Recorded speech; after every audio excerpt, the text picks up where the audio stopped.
Si aujourd'hui tu es coach sportif en présentiel et que tu galères à signer régulièrement de nouveaux clients, reste bien jusqu'à la fin de cette vidéo parce que ce que je vais te montrer, c'est les 2 compétences clés que tu dois maîtriser et que tous les coachs qui vivent vraiment de leur activité maîtrisent parfaitement. Donc je vais t'expliquer comment les développer, même si tu n'es pas à l'aise avec la vente, même si tu n'es pas à l'aise avec l'informatique, le marketing et toutes ces choses. Et si tu te demandes en quoi je suis légitime pour t'apprendre tout ça, ben moi pour la petite histoire, c'est Tom et ça fait maintenant plus de 2 ans que j'accompagne des coachs sportifs à se développer, donc que ça soit sur la visibilité, sur l'acquisition, sur le recrutement, toutes ces choses-là. Et j'en ai accompagné plus de 200 depuis maintenant plus de 2 ans.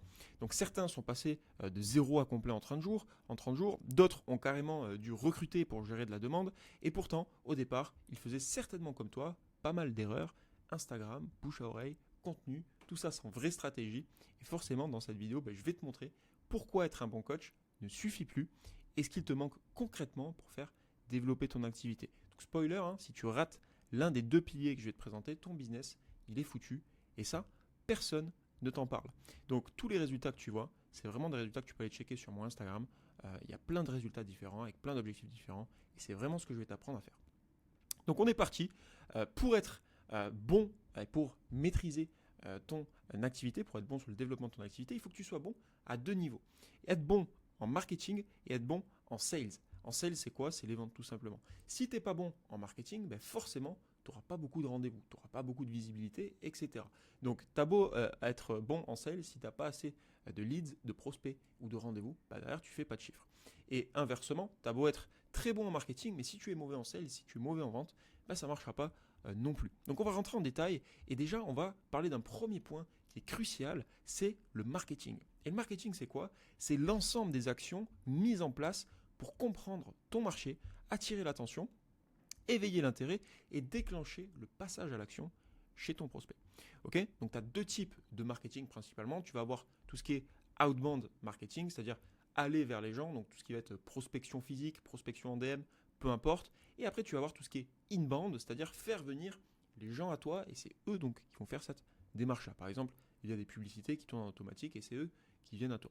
Et le bon marketing en fait, c'est savoir choisir le bon canal d'acquisition avec le bon message pour toucher la bonne personne au bon moment. Et ça, c'est vraiment la compétence que vous devez maîtriser, c'est savoir créer le bon message, le mettre devant les yeux des bonnes personnes, et ça au bon moment. Et c'est comme ça que vous allez maîtriser votre acquisition et votre marketing. Donc pourquoi c'est vital quand tu es coach sportif, le marketing? Tout simplement, si tu ne maîtrises pas ton marketing, tu es à la merci du hasard.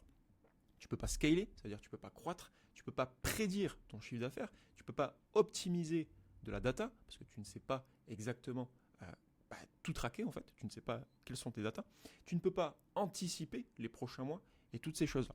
Et maîtriser son marketing, c'est maîtriser son acquisition. Et quand on parle de maîtriser son acquisition, il y en a beaucoup déjà des coachs de base, que ce soit des coachs que j'ai accompagnés ou alors des coachs que j'en appelle tous les jours, ou ce que je vois aussi continuellement sur les réseaux, qui font ces erreurs fréquentes et qui pensent faire du marketing. Et c'est à ce moment-là où en fait ils testent plein de choses et ils se disent je comprends pas, ça marche pas, qu'est-ce que je dois faire? C'est peut-être pas pour moi. Et il y en a beaucoup du coup qui petit à petit vont lâcher le job de coach sportif, vont se dire ok ça marche vraiment pas, il y a trop de concurrence, etc. Et qu'il y a plein de fausses croyances en fait qui vont se créer à ce moment-là dans votre cerveau. Mais tout simplement parce que vous faites ces erreurs. Et ces erreurs, je vais vous les détailler. Premièrement, ça va être de ne jamais analyser vos chiffres. Si aujourd'hui je vous demande quel est votre coût par prospect, combien vous avez de rendez-vous chaque semaine, quel est votre coût par rendez-vous, combien vous dépensez en ads, peu importe, toutes ces choses-là, quel est votre taux de transformation, je suis persuadé que vous ne les savez pas et que vous ne les connaissez pas. Ça déjà, c'est une grosse erreur, ça veut dire que vous n'êtes pas maître de votre acquisition. Vous postez certainement du contenu au hasard sans stratégie, que ce soit sur Instagram, que ce soit sur Facebook, TikTok, peu importe, de suite, on a un réflexe qui nous dit, il faut que je sois visible, go, je vais poster. Sauf que vous n'avez pas de communauté, vous n'avez pas toutes ces choses-là. Et ça, c'est réservé aux personnes qui déjà ont quelques abonnés. Et c'est là où c'est intéressant, ce qu'on appelle le contenu organique. Vous n'avez même pas forcément de stratégie bien spécifique. Mais sinon, c'est beaucoup trop long, ça sert à rien. Être trop technique aussi dans leur message. Ça, c'est quelque chose que je vois beaucoup. Et en fait, personne ne comprend votre offre. Admettons, vous avez, vous êtes expert en biomécanique, peu importe, vous ne parlez que de termes ultra techniques, forcément, ça va être compliqué pour votre prospect de se projeter, de comprendre ce que vous dites, etc., etc. Lui, ce qu'il veut, c'est qu'on lui parle de son résultat et surtout qui comprennent en fait si vous êtes la bonne personne pour l'amener à ce résultat-là. Donc ça sert à rien d'être trop technique, d'être trop spécifique dans vos messages. C'est comme si moi j'employais en fait des termes très compliqués, très complexes en marketing et que je ne vous les expliquais pas. Forcément, vous serez déconnecté. C'est exactement la même chose. Faire uniquement du bouche à oreille, ça c'est énorme erreur aussi. Le bouche à oreille c'est très très bien, je crache pas dessus, c'est le Graal. Mais quand vous avez 5, 6, 7 clients qui tournent et qui rentrent toutes les semaines, là ça devient intéressant parce que oui en effet, effet boule de neige, vous allez signer de plus en plus de clients grâce aux recommandations. Mais si vous partez de zéro, attendre que le bouche à oreille fasse effet, attendre que les recommandations fassent effet aussi, ça va prendre du temps. Et souvent, on entend partout, oui, c'est normal, avant de faire décoller ton activité, il faut que tu attendes environ 2-3 ans. Ça, c'est clairement une fausse croyance. C'est clairement des personnes qui n'appliquent pas les méthodes d'aujourd'hui. D'accord ? Donc forcément, ça, c'est si vous tenez sur du bouche à oreille, ça prendra peut-être 2 à 3 ans avant que ça fonctionne. Mais donc, le bouche à oreille, il faut le coupler à une première solution. Et pensez qu'avoir un logo ou un site web, c'est faire du marketing. Mais tout ça, c'est complètement faux, ça vous sert à rien, d'accord ? Parce que tous les coachs que vous voyez ici, il y en a qui n'ont même pas Instagram. Je pense par exemple à Nicolas, pas de logo, pas Instagram, toutes ces choses-là, il est invisible à ce niveau-là. Pourtant, avec un bon système, ça ne lui empêche pas de signer 20 clients tous les mois, d'accord ? Donc c'est vraiment ce qu'on va voir ensemble.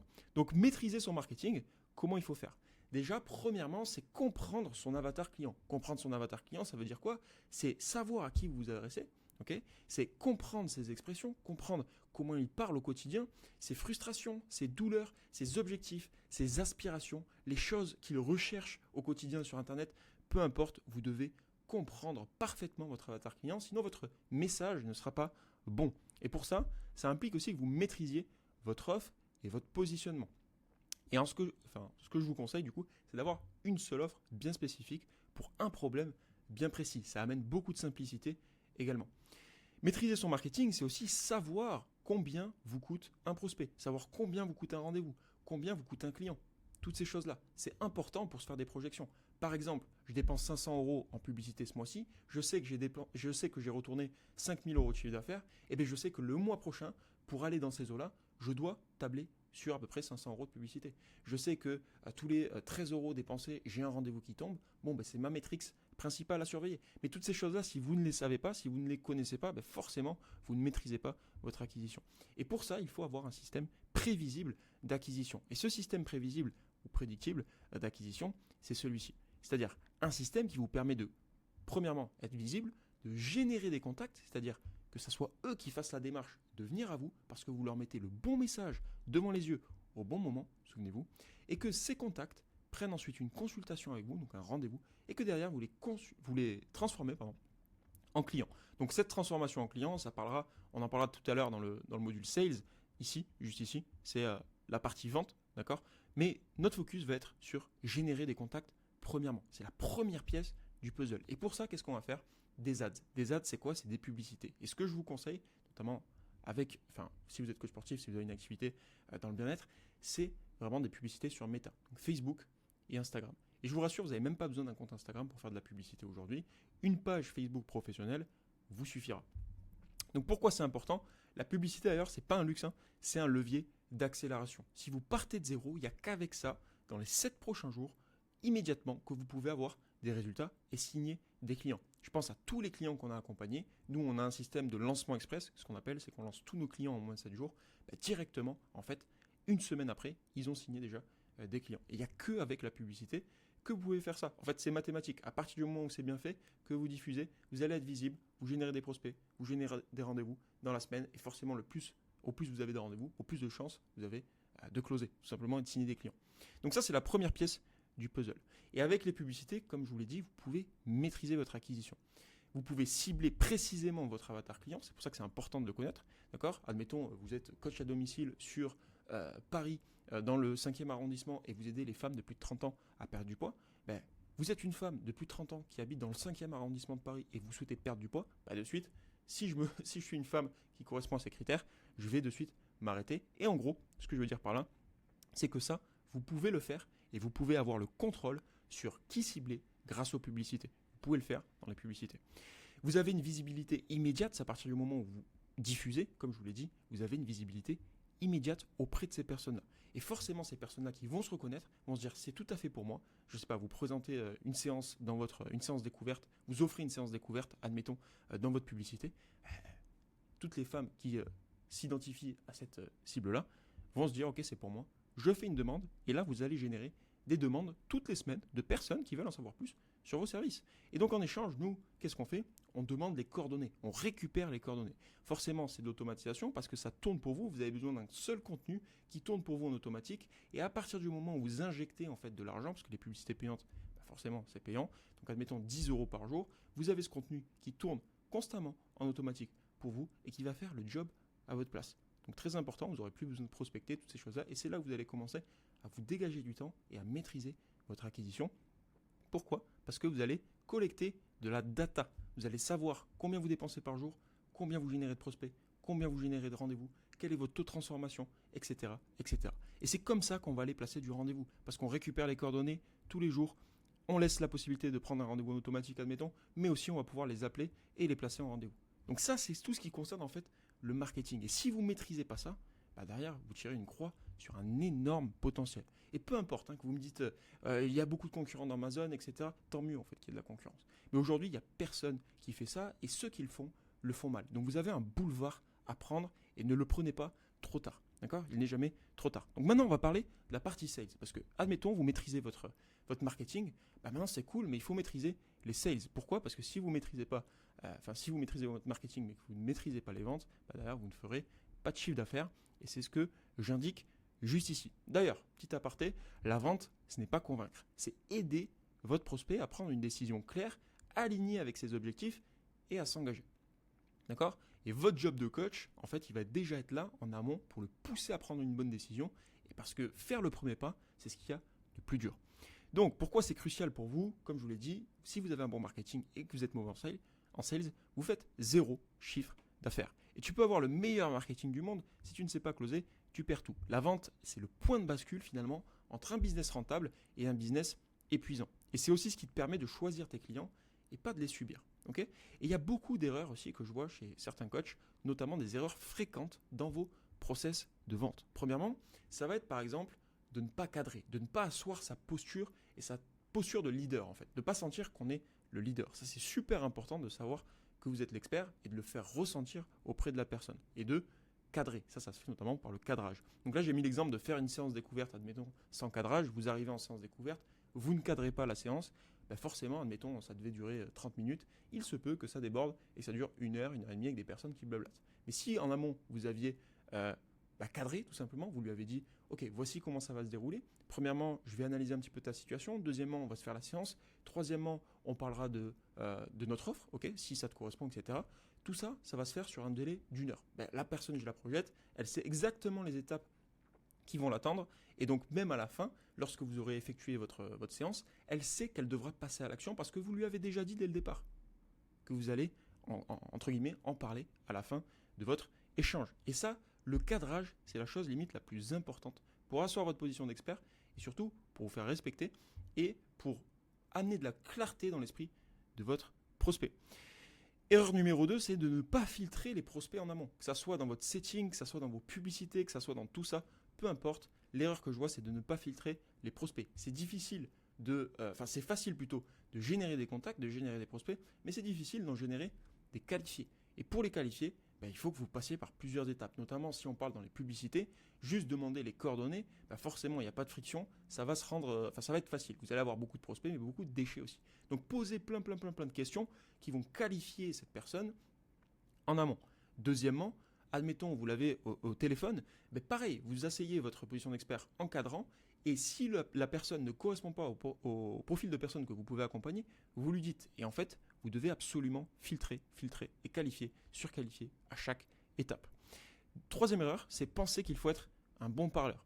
La vente, c'est 80% d'écoute. Il n'y a pas besoin d'être un bon parleur, d'être bon en drague, etc. J'en entends beaucoup qui disent « oui, mais de toute façon, je suis trop timide, moi, je n'ose pas faire ça, je suis nul en vente, etc. etc. » C'est un skills. La vente, c'est une compétence. Et ça s'apprend, d'accord? On n'est pas bon de base en vente, on n'est pas bon, peu importe la compétence, ça s'apprend. Donc, vous devez maîtriser cette compétence. Et surtout, la vente, c'est 80% d'écoute. Vous vous rendrez compte. Ça veut dire que 80% du temps, on laisse parler notre prospect, on écoute Et le 20% du temps restant, on pose des bonnes questions et surtout des questions ouvertes pour le faire parler davantage et aller creuser en profondeur. Ok ? Quatrièmement, ça va être de ne pas traiter les objections. Je vois beaucoup de coachs qui arrivent jusqu'à l'annonce du prix et qui finalement annoncent le prix. Et une fois qu'ils ont annoncé le prix, se prennent une objection du type « je vais réfléchir » ou « c'est trop cher pour moi », etc. Ok, pas de souci, écoute, reviens vers moi quand c'est le bon moment. Non, c'est là où vous perdez la vente. Parce que la vraie vente, elle commence à partir du premier non.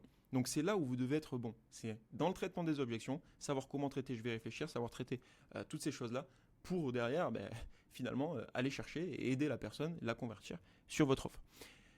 Cinquième erreur aussi, ça va être de brader vos prix. Okay ? Brader vos prix, ça veut dire quoi ? Dans le process de vente, c'est par exemple, justement, vous prenez une objection de pricing, c'est trop cher, j'ai pas le budget, etc. Ah, t'inquiète, si tu veux, dernière option, je te fais moins 20% si tu le prends maintenant. Non, on n'est pas à Marrakech, on n'est pas au souk, et en faisant ça, vous allez simplement dévaloriser votre service et attirer les mauvais clients qui vont toujours négocier avec vous. Donc ne négociez jamais vos prix, votre prix, c'est votre prix, d'accord ? Et surtout, soyez bon dans la valeur que vous allez rendre derrière, donc dans la valeur perçue que vous allez faire percevoir chez votre prospect, super important. Donc là, je vais vous donner les bases d'un bon process de vente. Premièrement, comme vous l'avez compris, c'est de la qualification en amont. On ne veut pas travailler avec tout le monde et des touristes qui sont là juste pour le gratuit. Donc qualification en amont, cadre clair dès le départ pour asseoir sa position d'expert et pour amener de la clarté d'esprit chez votre prospect. Une phase d'écoute qui est active, donc 80% du temps, on écoute la personne et 20% du temps restant, on pose des questions ouvertes. Okay ? On crée le gap, donc création du gap, c'est j'ai la situation douloureuse de mon prospect, j'ai la situation désirée, à nous de créer le gap pour qu'il s'en rende compte et surtout qu'il puisse vous faire confiance à ce que vous puissiez l'amener de l'autre côté. Annonce de l'offre avec posture, donc une fois qu'on a tout ça, on annonce notre offre avec posture, d'accord ? On ne se démonte pas et on est OK avec le prix qu'on pratique. D'accord ? J'en entends souvent qui disent oui, c'est trop cher, jamais je pourrais vendre à 1000 € les 3 mois par exemple, si je prends cet exemple-là. Si vous n'êtes pas OK avec votre prix, déjà ce ne sera pas OK pour votre prospect. Donc soyez OK avec votre prix. Il n'y a pas de mauvais prix, il n'y a pas de bon prix. C'est votre prix, c'est celui qui vous semble le bon et après tout est optimisable. Okay ? Tout est une question de confiance. Donc, maintenant, après, une fois qu'on a annoncé le prix, c'est être bon sur le traitement des objections. Donc traitement des objections, et une fois qu'on traite des objections et qu'on sait le faire, on passe au closing. D'accord ? Tout simplement. Donc, pourquoi il te faut un process de vente clair et répétable ? Tout simplement parce que tu ne progresses pas si tu n'as pas de structure. Tu ne peux pas te faire accompagner ou te former si tu n'as pas d'étapes claires et précises. Et tu ne peux pas déléguer plus tard à un closer ou un setter si ton système, tout simplement, il n'est pas posé et si tu ne maîtrises pas cette compétence. Parce qu'admettons, tu délègues, tu recrutes sur la partie vente, tu recrutes en amont sur la partie setting, c'est-à-dire les personnes qui te placent les rendez-vous. Mais toutes ces choses-là, si tu ne les maîtrises pas, la personne en question peut te balader. Oui, j'ai eu un prospect pas qualifié, c'est pour ça que j'ai pas réussi à le closer, c'est pour ça que j'ai pas réussi à le placer. Et toi, tu vas lui dire quoi ? Ah, t'inquiète, le prochain, ce sera le bon. Non. Alors qu'un bon manager, il fait quoi ? Il analyse son appel. Ok, qu'est-ce qui s'est passé ? Qu'est-ce qui a fait qu'il n'a pas été qualifié ? Qu'est-ce qui fait qu'il n'a pas été placé ? Et peut-être qu'on peut se rendre compte que cette personne aurait pu être placée. Et c'est comme ça que vous allez coacher. Mais pour coacher, il faut absolument maîtriser. Ça vous demande un peu de temps. Et si vous n'êtes pas capable d'accorder un peu de temps à maîtriser ces compétences, en fait, l'entrepreneuriat et le business, c'est pas fait pour vous, tout simplement. D'accord ? Donc, vous devez absolument maîtriser ces compétences. Le marketing, pour faire un débrief, le marketing t'amène du monde et la vente transforme ces gens en clients. Et sans l'un des deux, ton business, il est bancal. Et la bonne nouvelle, c'est que ce sont des compétences. Tu peux les apprendre, les structurer et surtout les maîtriser. D'accord ? Et comme tous les coachs que tu vois là, tous ceux-là sont passés par là. Ils ne maîtrisaient pas le marketing, ils ne maîtrisaient pas les sales, toutes ces choses-là. Ce qu'ils maîtrisaient, forcément, c'était la délivrabilité, c'était coacher en eux-mêmes. Mais derrière, quand tu maîtrises ces deux compétences en plus, forcément, il y a tous ces résultats qui arrivent. Donc, vous pouvez aller, de toute façon, checker sur Instagram toutes les stories qu'on a, également donc dans les stories témoignages, dans les stories résultats. Sur YouTube, regardez bien attentivement les formats longs. Peut-être que vous allez vous reconnaître, que vous soyez coach à domicile, coach en salle, coach dans un Basic Fit, un Fitness Park, que vous soyez coach en ligne, que vous soyez thérapeute, peu importe, ok. Si vous avez une activité dans le bien-être, que ce soit en présentiel ou en ligne, regardez attentivement les études de cas et vous allez comprendre en fait les résultats qu'on a et ce qu'on implémente. On a tous les cas, ok. Par exemple, Ebra qui était coach à Basic Fit, qui est passé de 800 € par mois à plus de 5000 € par mois, qui payait uniquement des charges en fait. Il avait je crois, 500 ou 600 euros de loyer chez Basic Fit, et il était à 2 doigts de reprendre l'intérim. Bref, on a commencé ensemble, en 70 jours, il est passé de l'autre côté. Pourquoi? Parce qu'il maîtrise ses sales, il maîtrise son marketing. Et ça de manière simple, d'accord? Ça ne sert à rien de devenir un expert à ce niveau-là. Non, de manière simple, ok? Si vous n'avez pas fait marketeur, si vous n'avez pas fait commercial, c'est normal. C'est parce que vous vouliez coacher, tout simplement. Donc, on en a conscience de tout ça, ok? Mais c'est maîtriser un minimum, parce que vous avez choisi, par contre, de faire de l'entrepreneuriat. Et forcément, vous devez maîtriser ces étapes-là. Donc voilà, Théo, par exemple, coach en ligne qui est passé à plus de 17 000 euros en 2 mois. Michel, qui est un coach dans les Ardennes, qui a fait 9 000 euros en 10 jours. Pape, un coach sur Bruxelles, qui est en salle, qui est passé de 300 euros par mois à 3 000 euros par mois. On est venu faire x10 avec Pape. Hubert, pareil, de 1 000 euros par mois à plus de 17 000 euros. Bénédicte, qui a 50 ans, qu'on a accompagné sur le présentiel et également sur le en ligne, elle est passée de 1 500 euros par mois à plus de 4 000 euros par mois en seulement 20 jours, d'accord? Et elle, vraiment, elle a toujours pas de compétences. Bénédicte, si tu vois cette vidéo, ne m'en veux pas, mais elle a toujours pas de compétences en informatique, elle a toujours pas de compétences vraiment en marketing, mais par contre, elle l'applique, tout simplement. Et c'est quelqu'un qui comprend de manière simple elle comprend ce qu'elle doit appliquer, tout simplement. On est passé de 1 500 à 4 000, elle n'osait même pas vendre à 35 euros de l'heure au départ. Donc on est monté progressivement en gamme jusqu'au bout du 20e jour à faire plus de 4 000 euros par mois à domicile. Et maintenant, c'est quelqu'un qu'on accompagne sur la partie en ligne. Et elle fait déjà beaucoup plus en moins de temps. Donc super. Nicolas, pas de compte Instagram à la base, d'accord, qui ne s'est pas empêché de signer 3 clients par mois. Ça l'a pas empêché de passer de 3 clients par mois à plus de 20 clients par mois pour ses coachings, etc., etc. De toute façon, vous pouvez aller tout checker, ok, à ce niveau-là. Et de toute façon, j'ai envie de conclure aussi avec ça, c'est que à chaque problème, sa solution. Que vous ayez un problème d'acquisition, un problème en marketing, un problème en sales, il faut pouvoir l'identifier. Et pour pouvoir l'identifier, il faut que vous traquiez tout ce que vous faites, tout simplement. Et nous, on vous apprend à faire ça pour identifier vos contraintes et agir sur ces contraintes. Donc si vous voulez aujourd'hui qu'on se prenne 40-45 minutes ensemble, qu'on vous mette en place ce système potentiellement, ça veut dire que là, ce que je vous invite à faire, c'est booker une session stratégique avec moi. Vous avez un lien dans la description de cette vidéo YouTube. D'accord? Je ne vous mets pas le couteau sous la gorge. Si vous avez envie de le faire, vous le faites. Si vous n'avez pas envie de le faire, vous ne le faites pas. On n'accompagne pas tout le monde, c'est clair et net. Mais si on a identifié qu'on pouvait vous aider, on vous présentera comment on fonctionne et comment ce système, on pourra le mettre en place en moins de 7 jours chez vous, dans votre activité, pour que vous puissiez maîtriser ces 2 compétences qui vont vous permettre d'aller chercher 3 à 5 nouveaux clients régulièrement chaque semaine. D'accord? Et je tiens à le préciser, c'est vraiment ce qui va se passer et de manière très rapide. Donc, c'était tout pour cette vidéo. Si vous avez envie de prendre une session stratégique, c'est juste en dessous. Je vous dis à très vite, c'était Tom. On se retrouve plus tard.